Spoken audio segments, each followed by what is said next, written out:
নমস্কাৰ, মই ঋতুৰাজ টাইম 8ৰ দৰ্শকসকলৰ বাবে এই মুহূৰ্তত লৈ আহিছোঁ এটা ডাঙৰ খবৰ। কিয়নো তৃতীয় ঢৌৱে চুই যাব পাৰে কোভিড-19। কিয়নো কোভিড-19ৰ সৈতে বৰ্তমান সময়তো সমগ্ৰ বিশ্ববাসীয়ে মোকাবিলা কৰি আছে। আজিকো প্ৰতি কোভিড-19 মহামাৰীৰ কবলৰ পৰা উদ্ধাৰ হোৱা নাই সমগ্ৰ বিশ্ববাসী। তাৰ মাজতে আহিছে এটা উদ্বেগজনক খবৰ, কিয়নো তৃতীয় ঢৌৱে চুই যাব পাৰে সমগ্ৰ বিশ্ব অথবা ভাৰতবৰ্ষক।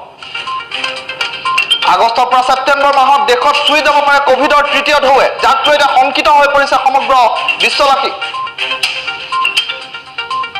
বিপদত পৰিব পাৰে 1 পৰা 20 বছৰ বয়সীয়া শিশুৰ পৰা যুৱক। এই তৃতীয় ঢৌত আক্ৰান্তৰ সংখ্যা এইসমূহ বয়সীয়া লোকৰ ওপৰত প্ৰভাৱিত হোৱাৰ সম্ভাৱনীয়তা প্ৰকট হৈ উঠিছে। তৃতীয় ঢৌত কিশোৰসকল অধিক সংক্ৰমিত হোৱাৰ আশংকা ব্যক্ত কৰিছে এতিয়া বিশেষজ্ঞ চিকিৎসকৰ দলে।